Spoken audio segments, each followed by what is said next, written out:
When I was 6 years old, I remember a story my father uh, told us, and it was a really exciting story. And not only was it exciting because it had to do with hunting and a dangerous animal, but it was about my great great grandfather, and it was about when they settled here. Um, they had livestock, and other settlers had livestock, and they had a problem with a big bear. And this bear was coming in and eating their livestock, and that was their livelihood, and they wanted to take care of it. And so they went out and would set out traps for the bear and try to get rid of it. Well, one day the trap did get the bear, but it wasn't exactly what the settlers wanted. It only got two of the toes of the bear. This bear was big. And so from then on, they called the bear Old Three Toes. And this bear kept coming around. They kept seeing those three toes in the mud. Anyways, one day they decided to go after this bear, and they hiked, following the tracks, till they got to a mountain. And mountains generally are a little bit more rocky as you get closer. And so the closer and closer they got to this mountain, the less and less of the tracks they were able to see. Well, they looked up at the top of the mountain, and close to the very top was a cave. And they assumed this bear was in that cave. They had no idea how he ended up there, but they assumed he was there. So they hiked to the top, and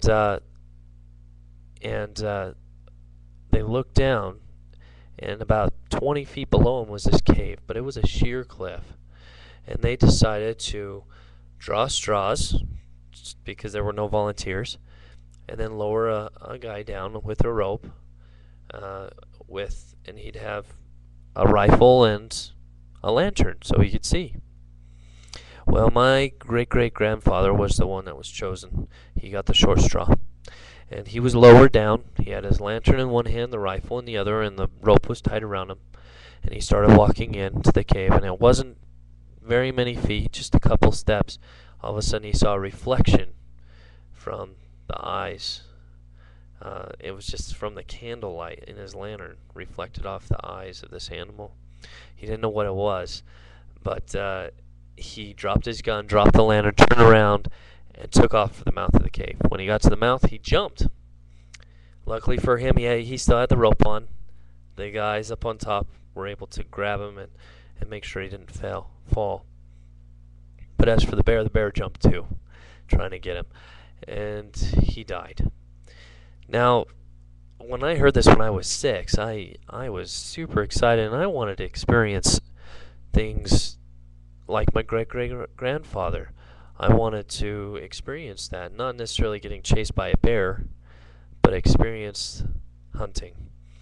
So I got my first gun when I was 7. It was a BB gun, and I'd go hunting for little sparrows and little birds around the neighborhood. And then when I was old enough to actually hunt, and I took the hunter's education course when I was 12, then I could hunt bigger game, birds, and my father bought me a shotgun, and we would go out hunting for big birds.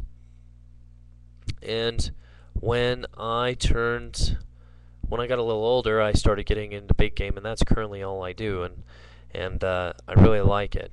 I just took the archery class, and I'm really excited to get into archery even more. I've hunted and had success killing deer, many deer, elk, and bear, and it's a lot of fun. Through hunting, people can learn a lot of different things, and one of those is they can learn how to manage wildlife. They can be self-efficient, and they can teach younger generation how to be self-efficient and provide for themselves, and this is something that I've learned.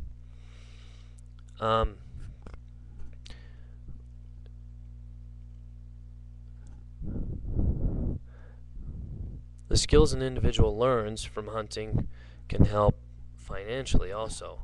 The economy hasn't been the best, and for many years in the U.S., the hunting can help families save a lot of money. By hunting, we can understand how to manage wildlife, be self-efficient, and educate our children. In conclusion, we should be more open-minded in hunting. It's not a barbaric sport. It can really help us understand management of wildlife, teach our children, and be self-efficient.